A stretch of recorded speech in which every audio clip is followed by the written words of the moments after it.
maintenant Laurence Picard de l'Université Laval pour sa thèse intitulée « Développement d'une gamme de connecteurs universels pour l'industrie de la construction industrialisée ». Laurence?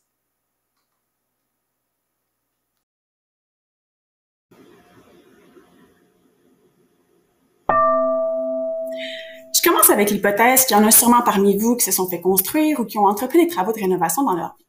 Puis je pense pas me tromper en présumant que vous devez être une majorité qui avait constaté le manque flagrant d'efficacité sur les chantiers. Puis il faut savoir qu'avec la main-d'œuvre qui se fait de moins en moins nombreuse, l'inefficacité, c'est pas vraiment un luxe qu'on peut se permettre. Donc, mondialement, pour remédier à ce problème-là, qu'est-ce qu'on observe?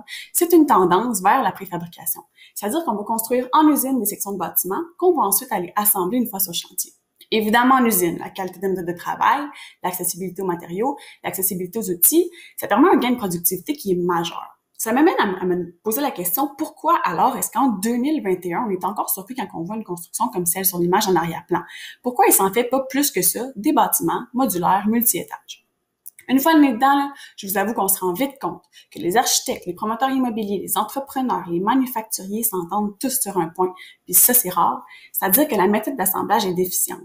Les méthodes actuelles sont tellement compliquées, contraignantes, qu'on y perd une grande partie des avantages de la préfabrication, puis on va même jusqu'à remettre sa pertinence en question. Puis c'est là que j'entre en jeu, en développant LOC. LOC, c'est un dispositif de connexion breveté qui se compose de deux parties. Il y a une partie mâle, qui est un arbre denté là, qu'on peut voir illustré en jaune à l'écran, qu'on va retrouver typiquement au plafond de chaque module. Et la partie femelle, qui, elle, on la retrouve au plancher des modules.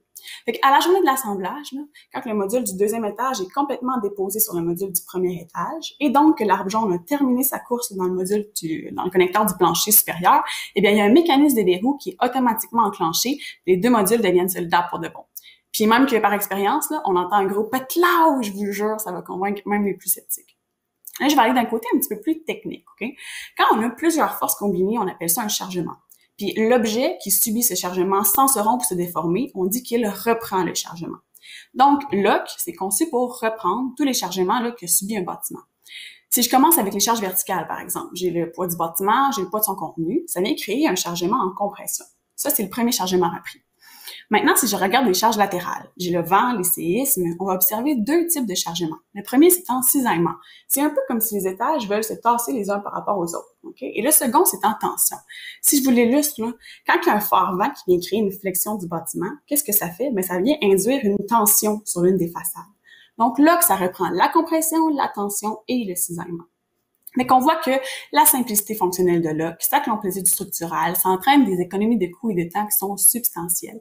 Et je conclus en disant que j'espère que ça vous charme autant que moi, l'idée de pouvoir construire nos gros édifices en bois plutôt qu'en béton ou en acier. Le bois qui est une ressource d'ici, une ressource durable, une ressource naturelle, et dont les bienfaits sur la santé ont été prouvés à plein de reprises. Dites-moi, qu'est-ce qu'on peut bien demander de mieux? Merci. Ce qu'on peut demander de mieux, c'est d'entendre le fameux « paclao ». On a hâte de l'entendre. Merci beaucoup, Laurence.